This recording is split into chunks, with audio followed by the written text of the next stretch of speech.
Common Ground with Jane Whitney is sponsored by Clearview Energy and Glenmead.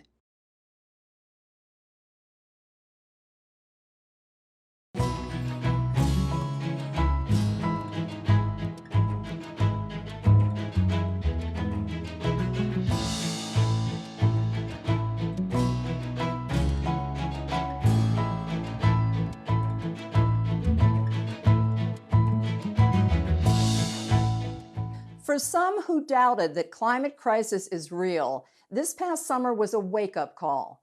Catastrophic fires, floods, hurricanes, and extreme heat ravaged the globe.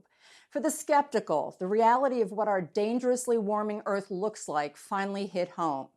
If the bad news is that we're at code red to save the planet and ourselves, the good news is we can still beat the clock if we act now. Here to tell us how is an all-star intergenerational panel we are absolutely thrilled to have with us. Gia Bastida, founder of the Re-Earth Initiative. Katherine Hayhoe, an evangelical climate scientist. Bill McKibben, the Paul Revere of the climate crisis. And Andrew Zimmern, James Beard Award-winning chef and climate advocate. But before we get to our panel, here's what Special Presidential Envoy John Kerry had to say when I interviewed him about this issue earlier this week. Secretary Kerry, we've been hearing about climate change for so long that a lot of people have just tuned it out. But in the wake of a summer that saw apocalyptic extreme weather, suddenly alarm bells are being sounded, and you're hearing President Biden talk about the fact that we're at code red, or UN Secretary Attorney General Guterres is talking about the fact that we're out of time. For people who don't know what to think at this point, can you help put those warnings in perspective? We're in the critical decade. We have to be able to reduce emissions by a certain amount. We have to be able to lay out a pathway to net zero emissions by 2050 at the latest. And it's very clear that right now, the world has not yet responded with the urgency necessary. I'm pleased to say the United States has joined together with Japan, with Canada, with the EU and the UK, and we have all set forward reduction plans in our emissions that keep faith with holding the Earth's temperature increase to 1.5 degrees Celsius.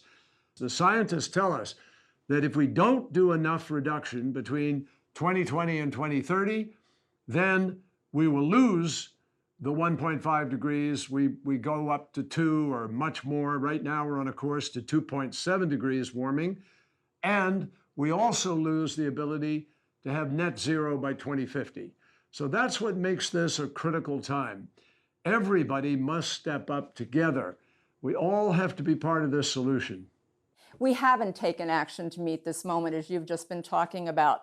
Now we're mired in these weather disasters, the extreme floods and heat and hurricanes. And people finally seem to be getting an understanding because now it's part of their lives.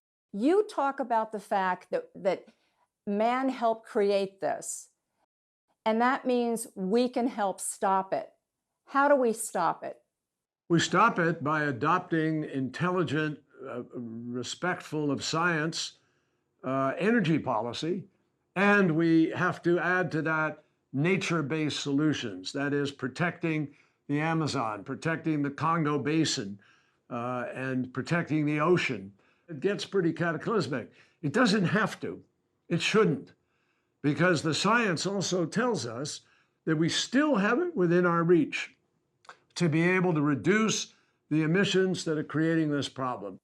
Want to talk about at the April Climate Summit, you did manage to get people on board, some of the biggest emitters. I think it was 55% of the pollution you were looking at cracking down on. What you didn't get commitments from were the really China, who is the largest emitter in the world, Brazil, Russia, South Africa.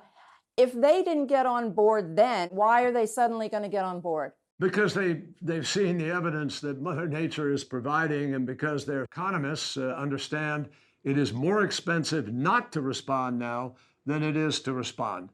So we're working with every one of those countries you just named, with South Africa, with Brazil, with Russia. And we're going to have meetings with them in the next weeks. We hope there is still time before we meet. And we hope that everybody will come on board with raised ambition. The goal of Glasgow is to raise ambition across the board. And we're not going to get the whole job done in Glasgow. That's just not possible. What we will do, however, is raise the ambition enough that we're getting on track to be able to keep the 1.5 degrees alive. And as technologies emerge, as countries raise their ambition, as we do more and learn more, the greater the odds are that we can, in fact, win the battle. I want to come back to this country because I've heard you talk about, lament really, the number of climate deniers we have in this country, owing to heavily funded campaigns that peddle disinformation, misinformation. People might acknowledge at this point that we have a problem. They may even say they know it's serious, but what scares them is the word sacrifice, that they're going to have to somehow change their lives, that these sort of monumental sweeping changes are going to mean they have to eat differently or travel differently, or it's going to impact their jobs. So what do you say to those people to allay their fears? This is not a choice between sacrifice now and protecting the environment or having a good economy. It's just not. That's not the choice. Taking care of the problem or having a good economy. The fact is that we have every ability to do both. In the doing of one, the focusing on the climate by deploying new technologies and inventing new solutions and coming up with new fuel and doing this is the normal process of modernization, of the maturing of our capacity. We've gone through these changes for centuries since we were founded. Right now, we're looking at an opportunity, not a sacrifice. And we need to seize the economic benefits here. Plus, the United States of America has incredible technology capacity. If we will apply our research and development to the creation of the new technologies we need to solve the problem, then we'll be able to sell those technologies, deploy those technologies all around the world, just as we did with the internet itself, with telecommunications and a whole bunch of other things that we've been privileged to be able to invent. Just like the space race, it required federal investment, but that investment produced all kinds of new benefits that everybody uses in their homes today, from microwave ovens to digital, and run the list. Let's get about the business of embracing this moment of economic opportunity, and people need to stop the scare tactics. This is an exciting transformation. Even though there's been bipartisan agreement that the United States is not at this point prepared to cope with what we're facing, and that we're going to need enormous amounts of money to try and prepare, the GOP is still stubbornly sticking to the talking points that President Biden's ambitious climate program is a job killer. It's a threat to national security. And here's the question: why are we playing politics basically with the future of the planet? Why cannot we get past this? Because unfortunately, we're very divided in the country at a moment where people are playing to the greatest political advantage, and that's been true for some years now in our nation. We need to break the fever. We need to get beyond that because it's hurting our country. People in the rest of the world take note of the gridlock, of the inability to move forward easily, to make a narrative that suggests that we're in decline, that we're not the power we used to be and won't be in the future. I don't think this ought to be about power and just competition. I think it ought to be about the responsibility we all have to take care of our citizens and do it in a way that protects the planet for future generations. And that's something that Republicans and Democrats alike should embrace. And I think more and more Republicans are, in fact, finding that the evidence that Mother Nature provided this past summer is very powerful. It affected their states, their farmers, their citizens. And I think more and more people are looking for a way to try to deal with this challenge. Last question. You've been very generous with your time, and we appreciate that. You made a powerful statement when you signed the Paris Climate Accord on behalf of the United States. What is your sense of whether we're going to make this deadline? What does your gut tell you? I'm not going to make judgments about what is going to unfold over a period of time ahead of us, except to say that we can do this. That's the important thing for everybody to understand. This is not something that's speculative. The science says if we make the right choices, we can do this. But we have to do so much more than we are doing today. We lack not the capacity, but the willpower. And that's one of the reasons why we gather at a meeting like Glasgow. It is to summon all together collectively the power of our ambition and capacity to be able to get the job done. It'll unfold over the years ahead. And the question is, how many people will step up to make sure that nobody's left behind in that race? Secretary John Kerry, we thank you for joining us today. We thank you for what you're doing on behalf of future generations, this generation, and the planet. And we thank you for your lifetime of service. Thank you very much. Thank you. So we just heard Secretary Kerry's top lines and where he thinks we are in this whole fight against climate crisis. Gia, young people have been an enormous force in terms of actually getting things done and getting people to hear how serious things are. You say the biggest problem isn't denial. I've heard you say that it's apathy and that people you call doomers are the worst offenders.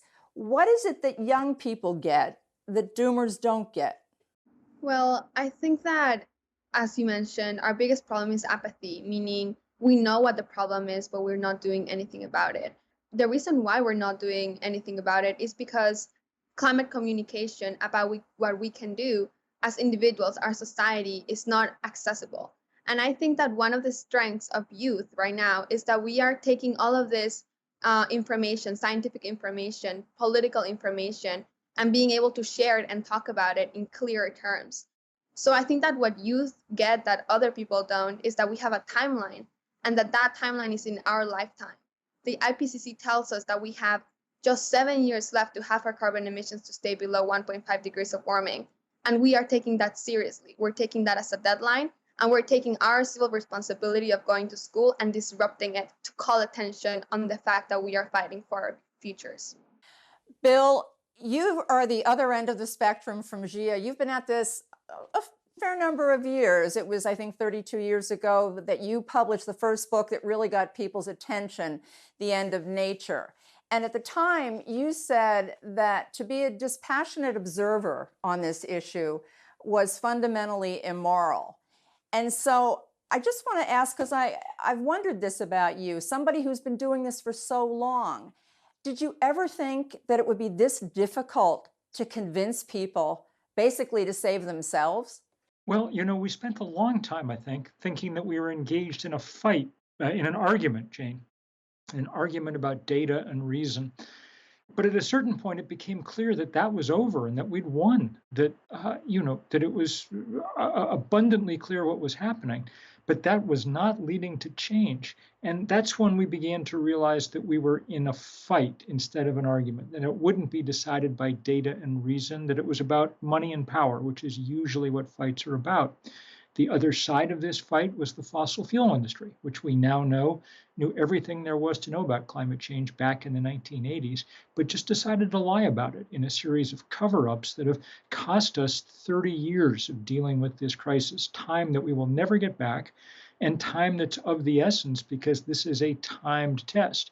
If we'd done what we should have done when we realized we've had a problem, then people like Gia would be able to be looking forward to their lives now, not free of the specter of global warming, but confident that we were moving in the right direction.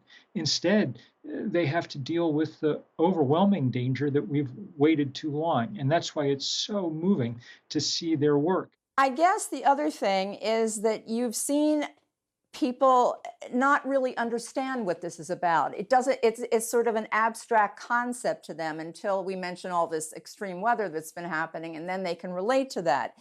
So they don't really grasp the concept that we could be out of time. And I think that was UN Secretary General Guterres who said that recently.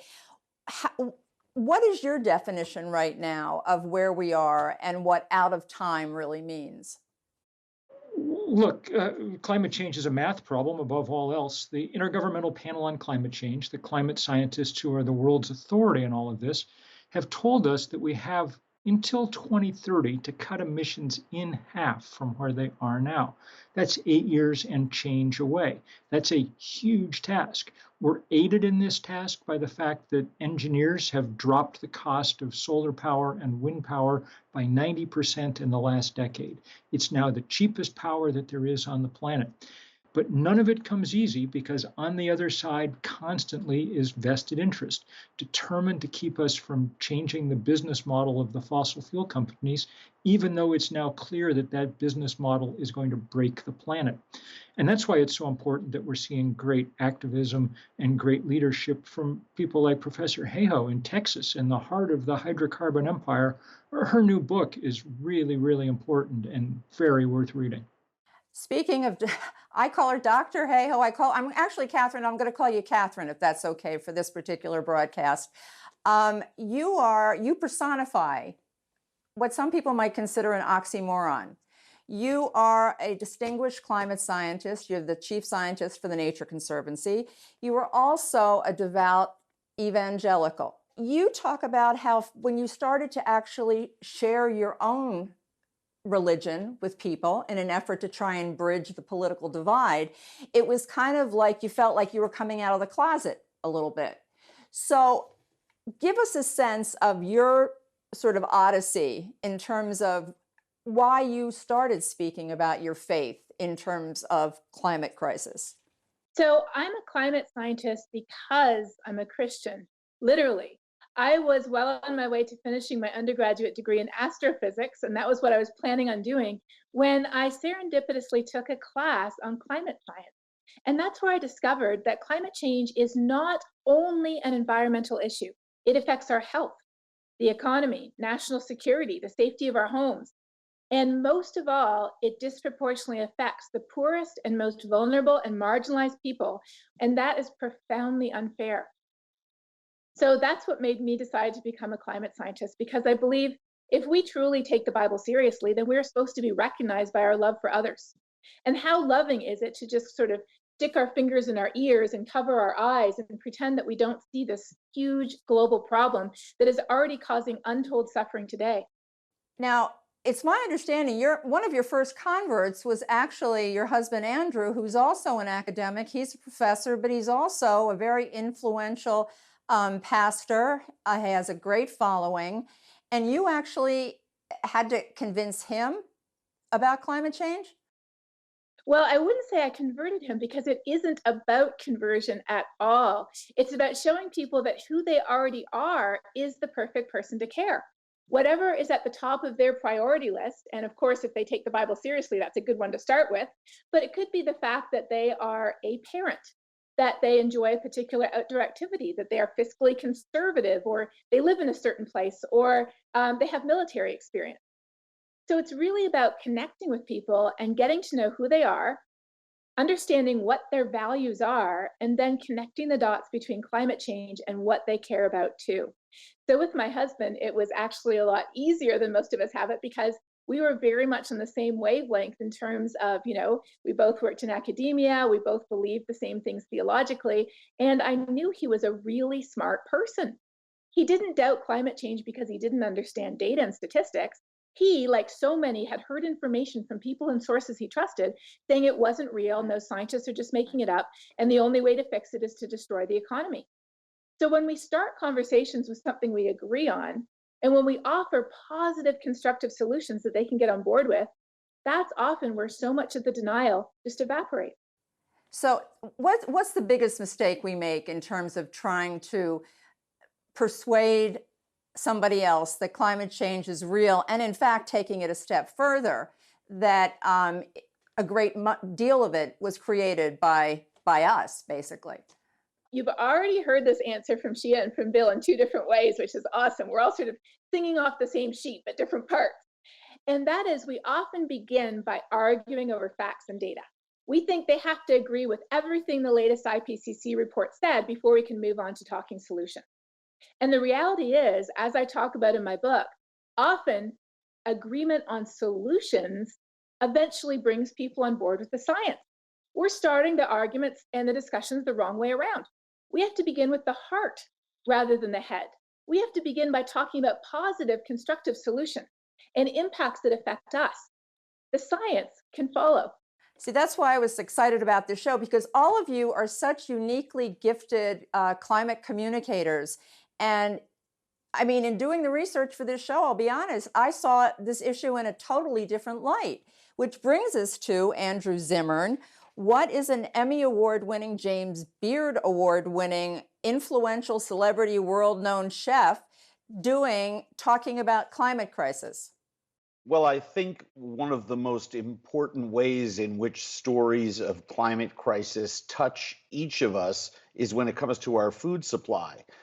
I truly believe over the last 30 years, many of us have been screaming at the top of our lungs and trying to find different routes in to preach the common sense that comes with everything that Bill referred to, what we learned in the 80s and also, quite frankly, in the 70s, that we're not going to be able to feed our hungry planet. And in fact, our favorite foods are disappearing. With movement in weather, it's very simple. What used to grow in one place no longer grows there. Where soft rains used to fall up here in Minnesota, we can no longer harvest as many apples because hard rains are coming at the end of the season and causing huge stem end cracks. In Apalachicola, the largest oyster bed, most productive oyster bed in the history of America, that at one point was responsible for over 10% of all oysters harvested in North America, is no longer productive. Zero. There are no more wild oysters in Apalachicola Bay, and it's simply because there's less rain there, so the water became saltier, and predators moved in from deeper waters and eliminated them. We are going to lose, I believe, many other foods near and dear to people. Coffee and cacao. Cacao is extremely sensitive to humidity and to temperature. And we're just not going to be able to support the production of cacao that the world wants.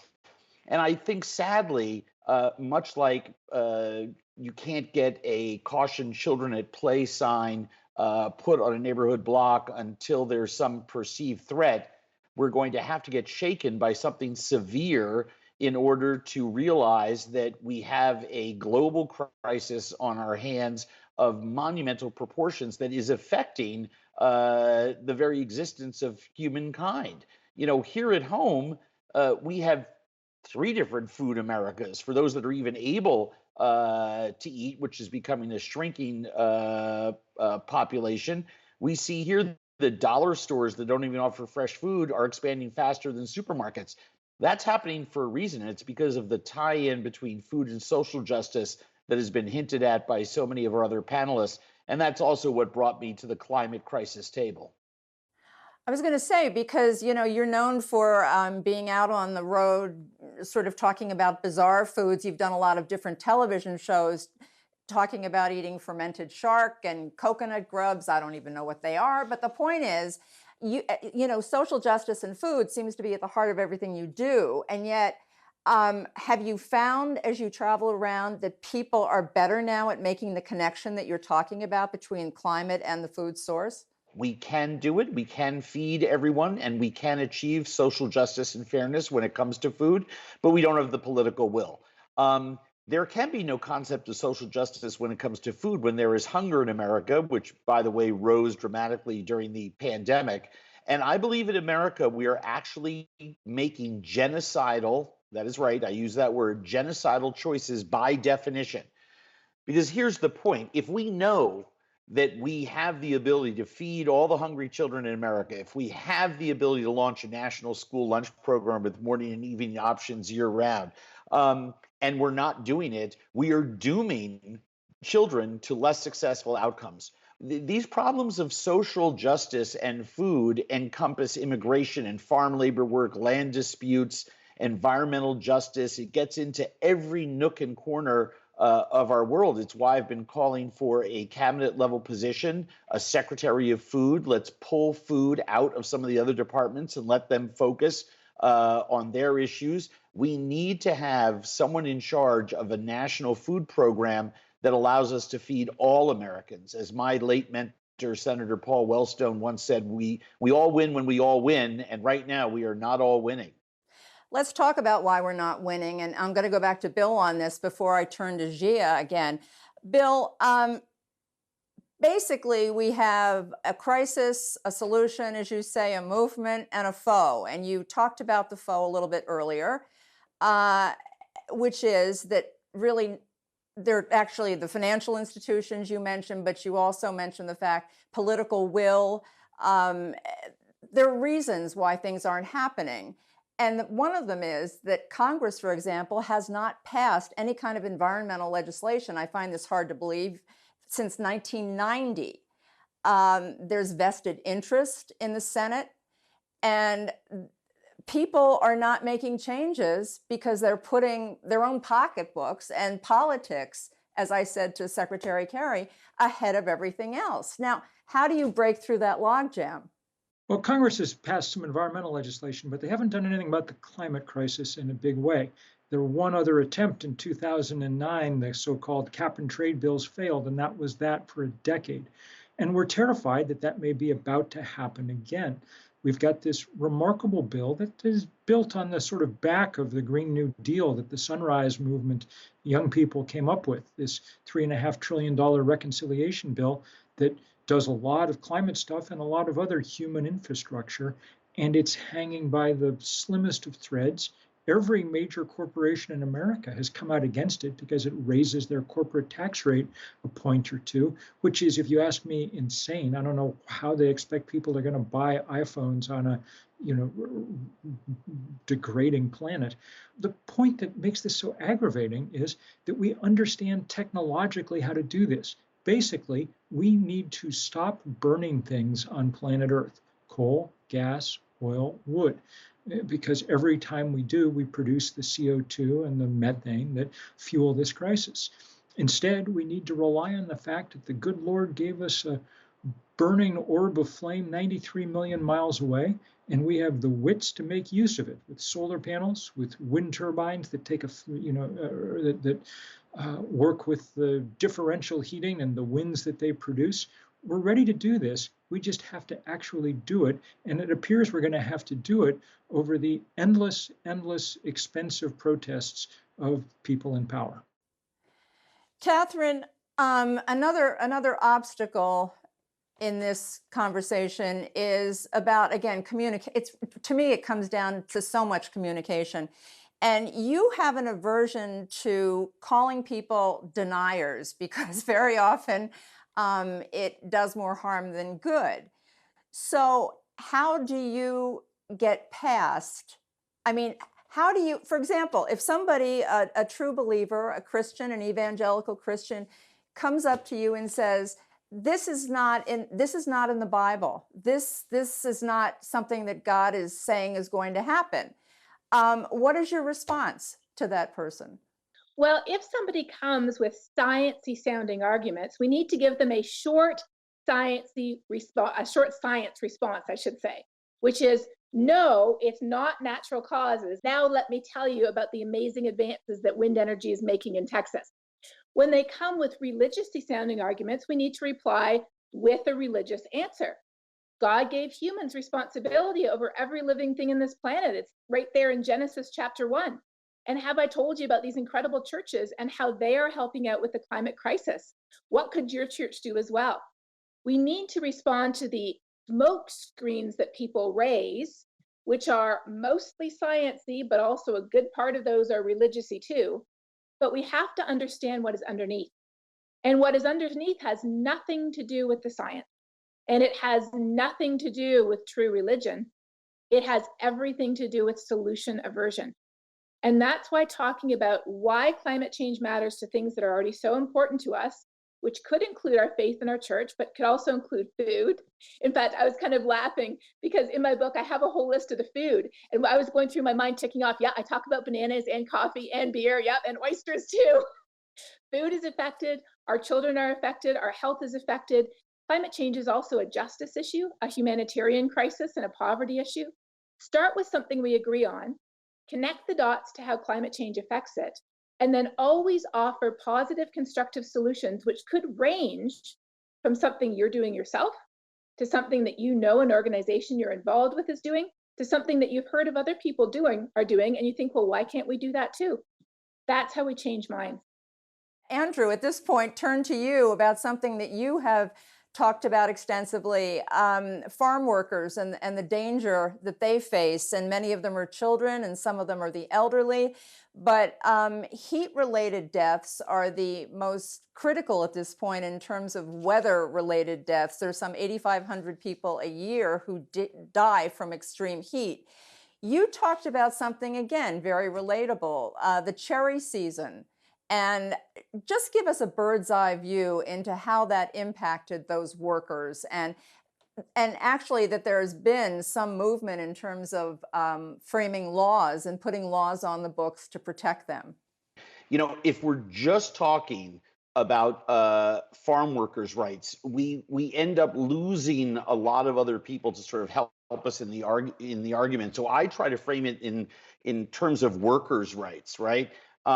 Because we're having problems with workers all around the country. Not just with climate change. So if we can drag some of those solutions along to help with other rights, you know, if the coal miners in West Virginia who are desperately in need of good, consistent jobs understand that we all benefit by protecting farm workers in states as diverse as Michigan, Wisconsin, and California, then we are going to make some progress.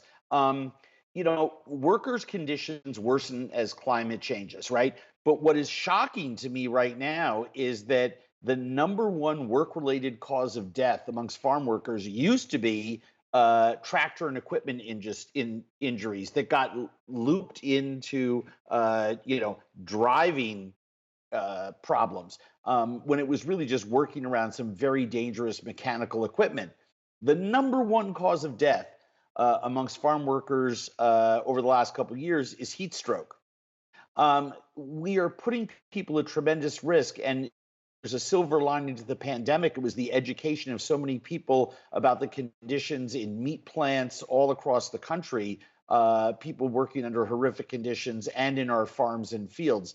The impact of climate on the average worker in the food system has been nothing short of severe. And there have been moves made, and the Biden administration has launched a campaign to try and help with cracking down on extreme heat conditions. I think states have started to implement some. Oregon implemented some new laws to try and protect workers. That's we should be now starting to talk about some of the positive things that are happening. Andrew, isn't that a sign that somebody's finally paying attention? It is, but going state by state doesn't solve the clock that's ticking. I mean, look, the problems that we have when you look systemically at the entire world and how we feed ourselves is that we're having more and more events of what are called multiple breadbasket failures, you know, double droughts, triple droughts in different parts of the world. So it's no longer like, you know, if one country doesn't have wheat for a couple of years, other countries can sort of fill in. If you take away someone's, you know, math or music, you know, their boombox or their quadratic equations, you might get a punch in the nose, maybe not. But you start to take away rice and bread, and this is the stuff that revolution is made of. Corn, potatoes, and rice are increasingly being affected, as well as wheat, all around the country. And so as we see less and less of this food production being available to people, we're going to see more and more civil unrest. The solutions have to be bigger. It is fantastic. You know, Oregon and Washington have been, as well as California, have been leading the nation on so many laws to help protect farm workers, but we need national farm worker reform. We need to be supporting the UFW blue card policies. We need to be enacting laws on Capitol Hill in Washington, D.C., as other people have said, if we want to avert the disasters of the highest proportions. We are in desperate need of national leadership quick and fast national leadership on this issue, or I'm afraid we may be running out of time. At this point, we're now going to go. I can't believe the time is gone, but we're going into the solutions part of the broadcast, and we're going to kick it off with another video question. And I'd like all of you to take a crack at it, but we are going to start with Bill. So let's take a look at it. Here it is. Hi, I'm Brett from Illinois. With the catastrophic consequences of the climate crisis upon us, how do you think politicians and climate leaders can change their messaging to better spur collective action? Yeah, I think Brett's use of the word collective was really important. Look, as everybody's been kind of intimating, because we've delayed so long, Jane, we're past the point where we can make the math of climate square, one Tesla at a time, one vegan dinner at a time. Those things are useful and good for you, but the most important thing an individual can do is be less of an individual and join together with others in movements large enough to make things happen. We've got the Sunrise Movement and 350.org and the Fridays for the Future. We're starting for older people, Third Act. There's a lot of work going on, but it requires us working together because we've somehow got to counterbalance the enormous power of vested interest. But you know, Bill, that people think they can't make a difference. I'm one person. What can I do? This is a monumental job we're looking at. That's always been the problem with climate change. It's very big and we're small next to it. But in fact, we're demonstrating now that we can win these fights when we fight. We've stopped the Keystone Pipeline. The divestment campaign is now at $15 trillion in endowments and portfolios that have gotten out of fossil fuel. The pressure is seriously on, and you can tell that it's on because Joe Biden ran for president on a climate ticket. His last debate, he said we have to transition away from the oil industry. Why do you think they're pushing back so hard? It is a fight now, and we need people, as Gia said, what we need is people off the sidelines. The planet is miles outside its comfort zone, so we need people who care to be outside their comfort zone. You don't all have to go to jail, though that's sometimes a useful thing to do, but you do have to do more than you're doing now because demonstrably we're losing. All right, but this brings me back. I want to be really clear on this point, Bill. So we had two, Barbara Talbot and Jean Marsh wrote in that they wanted to know whether we should just put our faith in the fact that our leaders and the government will take care of this, or specifically, what can individuals do? That's the question. They don't have to go to jail, I get that. But if you had to just throw out a couple of things that the average person could do right now, what would they be? We need people to organize. Answer job one is organizing, job two is organizing, and so is job three. We can't get this done ourselves. Screw in a new light bulb if you've got the time and inclination, but screw in a new system, screw in a new senator. It's too bad that doesn't fit on a hat. Okay, Gia, how do you, the toughest case to try and get to the messaging is so critical, to try and reach people. What do you do? What is your go-to solution on this? Well, you just said messaging is important, and part of that is language. Language is very important. The words that we use matter. And that's why we have done things like push away from using climate change to using climate crisis and climate emergency. And those type of things actually change the world in which the way in which we perceive certain things. And I think that as youth, we have this job of being communicators with our policymakers and our politicians about the urgency that we see in addressing the climate crisis. And in some years, a lot of us are going to be running for office, and we're going to be running on climate platforms. And what we want them to know right now is that a lot of the times, even if I care and I have been a climate activist for 3 years organizing strikes, I organized a 300,000 person strike in New York, but I can't run for office. I can't vote. And that's why we have to be effective in our messaging to policymakers, saying, we are the generation that votes next. We will not vote for you if you don't run in a climate platform. We deserve a future. We deserve a present. In New York City, which is where I am right now, there is a lot of air pollution. There is talks about sea level rise, and talks about only protecting Lower Manhattan and the financial district and not caring about communities like Coney Island. So we have to be precise in what our demands are. And our demands is to leave fossil fuels behind. I think we had an era of fossil fuels, and we as humanity have, done a lot with that. And now it's time to transition out of that era. And I think we can do it. We have technology to do it. If we employed all of our existing climate science right now, by 2040, we will be in the world that we want to be in. So I think that it is really important to recognize that, and recognize that, as Bill said, as Catherine said, language is important, organizing is important, and intergenerational work is important. Do you ever get angry, Gia? Do you ever get frustrated? I mean, all of you actually seem so incredibly measured and even tempered. Gia, do you ever get frustrated that things aren't moving more quickly? Yes, and I think that, for the first part of the climate strike movement, we talked about adults stealing our future. And in some part that is true, but I think that we also have to realize that fighting and calling out is important, but not enough if we don't go past that, and if we don't talk about solutions and implementing solutions.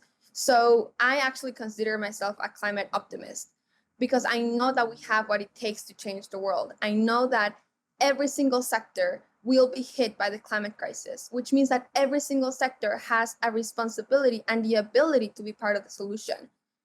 The message here is that you don't have to change what your interests are. You can take your interest and do that work through a climate lens. And that is how we get systems to change. Because as we said before, individual change can seem, non-impactful. And the way in which we get the climate crisis issues solved is with system change. Catherine, I know you're not a fan of using fear as a great motivator. So you don't, I guess messaging would not be to scare people, but you believe in trying to purvey something called rational hope. What is rational hope? Fear is the wellspring of action. It helps us understand why there's a problem. But if we don't know what to do about it, we will be paralyzed and frozen. So in my book, Saving Us, which is all about how individuals have a role to play in changing the system that Bill and Shia have talked about, I have a whole chapter on how fear does get our attention. But we have to know what to do with it, because if we don't, we'll just be paralyzed. So that's why a successful climate conversation has two parts. Part number one, why does it matter to me? How is it affecting us? Number two, what can we do about it? We must know that action because, to quote John Baez, action is the antidote to despair. And if we are overwhelmed with despair, if we are discouraged, if we sink into doomerism, it is all over. But if we realize that there is the chance, the possibility, however small, of a better future, then we act. We've already talked about the fact that the vast majority of Americans do think we have a problem, and they understand that it's going to hurt plant life and animals and us, and it's going to inflict a lot of harm down the line. Catherine, you actually have a very simple kind of solution for something that could be very effective. You advise people to just talk about climate crisis. It sounds really, I mean, how does that really, it opens doors, but does it get people to be more active? Well, here's the thing. We're not. Only 14% of people in the whole United States are talking about climate change. And if we don't talk about it, why would we act? And if we don't, if we don't talk about it, why would we care? So talking about it is like the entryway to Bill's organize. Because when we organize, what are we doing? We're using our voices to advocate for change. So when I say talk, I mean have that conversation, but not about all the science. Have a conversation about why it matters, what we can do to fix it, and how we could get involved. Use your voice to advocate for change at every table that you sit at.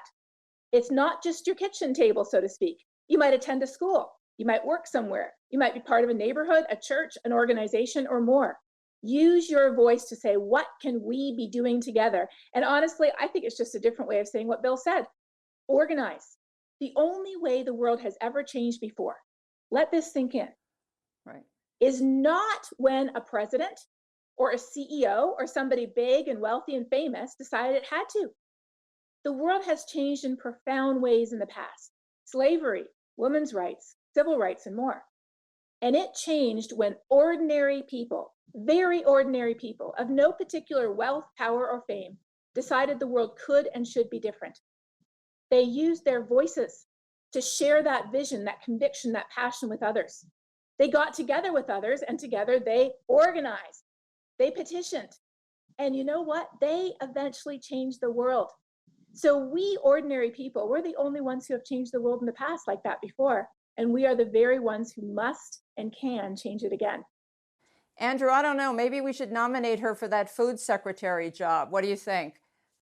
I'm ready. I'll tell you, I'm of the same mind that everyone else is, but let me just go one little bit simpler, because I get this question all the time out on the road, everywhere that I show up and begin to talk about any of my social justice passions. It's, what can I do? And the easiest way to organize, the simplest way to do that, is to just open up your email system, whatever you have on your computer or your phone, hit all, and email everyone in your tribe, in your community, in your world, and give them a link to this show. Grab an idea from one people, grab one of the the books that are written by this folks, put a link to Gia's organization in that email, and just say, hey, here's something I learned that was fascinating, and I'm going to be taking some action on this. A guru of mine once told me long ago, you can't think your way into right acting, but you can act your way into right thinking.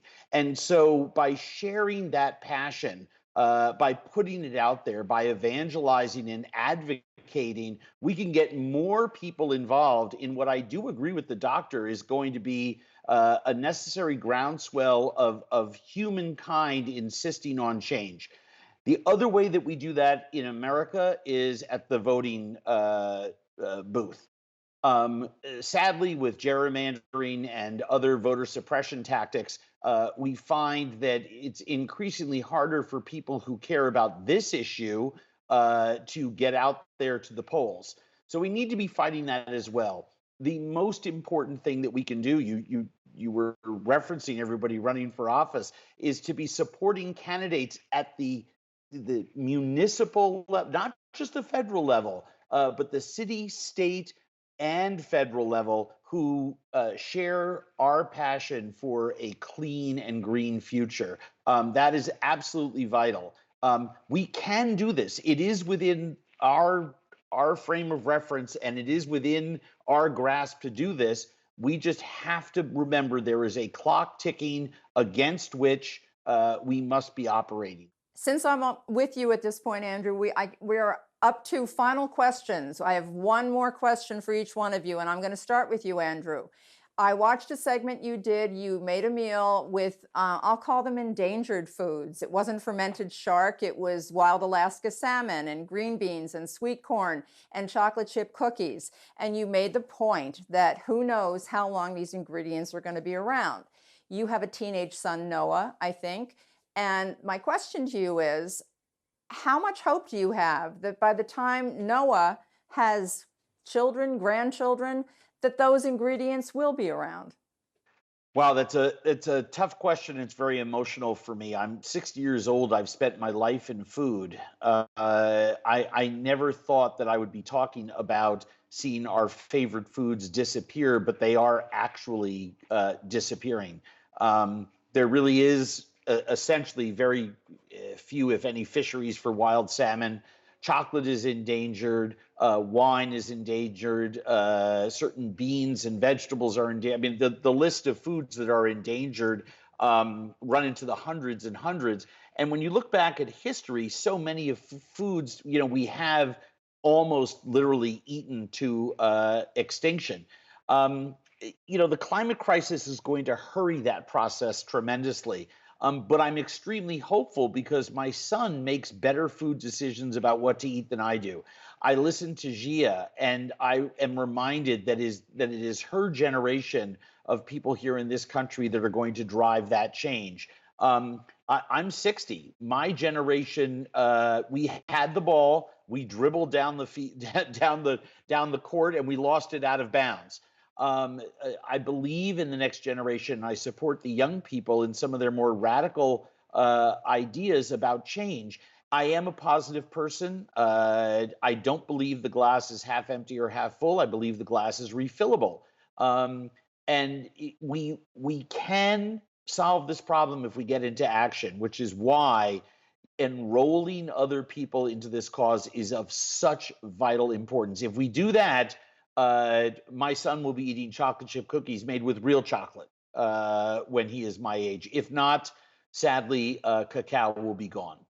Bill, in a variation on what Dr. Martin Luther King said about the quote about the arc of the moral universe, I think you did the variation to say that the arc of the physical universe is short and it bends towards heat. And following that, basically, if we don't win this, there's no other option at this point. I know you don't make predictions. I've watched enough interviews with you to know that. You have a wonderful daughter, Sophie, who's out on her own at this point. But again, that's got to be a concern of yours as to what the world is going to be for her future. How do you think this is going, Bill? I think it's up to us to make it go or not go. And I'll just give you an example. Andrew talked about being 60 and giving the fight over to younger people. I understand what he's saying, but they need our backup. That's why we've started this group, Third Act. And on the end of October, we're going to be following the young people who are taking on the big banks that are funding fossil fuel. It'll be great to have them surrounding Chase Bank and Citibank, because these guys have lent hundreds of trillions of dollars to the fossil fuel industry. But those banks will also pay attention if some of us who are of the age to have retirement accounts in their vaults are backing them up. This is going to take everybody, and it's going to take everybody doing more than they're doing now. And we'll do our best to bend the curve. We don't know at this point because there's a lot of physical momentum in this system. It's not a good sign that the Arctic has melted, but it is a good sign that people are coming together to put on the heat themselves. Catherine, I know that one of the questions you get asked most often, you speak to hundreds of groups, is what gives you hope? And your son, Gavin, who's also young, is going to inherit a planet of sort of unclear, I guess, indeterminate what the future is of the planet. So I will ask you that question. What gives you hope? Well, a climate scientist, I think, is the perfect person to ask, because we're the ones who see what's happening to our planet and how bad it is. But when we look at what's happening in the world around us, we do see hope. The giant boulder of climate action is not sitting at the bottom of an impossibly steep cliff with only our 5 hands on it. It is already at the top of the cliff. It is already rolling down the hill in the right direction. It already has millions of hands on it. It just needs more. So sharing that news, sharing that information, and fighting for that future as embodied in our own children and those of others, that is what gives us rational hope, the recognition that it's bad, it could even get worse. A positive outcome is not guaranteed, but there's a chance of it. And as long as there is a chance of it, I will fight for that. I'm going to do everything that I can so that people know that there is the chance of fixing this. And you know why we're doing it? We are doing it out of love for everyone and everything that we love. Definitely, Food Secretary. Gia, I'm going to give you the last word here. This is the final question of the broadcast. On an interview you did with NPR, I heard you talking about the fact that you wonder whether your children will ever be able to sit on a beach or be on an island. It was very wistful. It was, I think, very sort of a window into why you do this, perhaps. You say that despair is not an option. And you say we should believe in something called stubborn optimism. Can you explain, this is the last thing people are going to take away from this show. What do you want that to be? Well, I have one quote, which is, "No movement has ever succeeded by thinking it was going to fail." That inspires me because it shows me that when we work, when we organize, when we come together and we have a mindset of stubborn optimism, we will get things done. I will fight for my kids to be in a beach. I will fight for my kids to see beautiful landscapes and eat beautiful food. And I think that we have to remember, in order to be part of this solution, part of this movement, all you need is to put your heart into it and recognize the things that we love, as Catherine said. So that is my last message. No movement ever succeeded by thinking it was going to fail, and we need everyone to be part of this movement. Again, rarely speechless and just so grateful to all of you for being so generous, for donating your time and your talent and your knowledge today. But most of all, really for your inspiration, and I think making people care about this issue. Thanks for joining us here today in the other Washington, Connecticut. Until we see you back here next time for Common Ground, I'm Jane Whitney. Take care.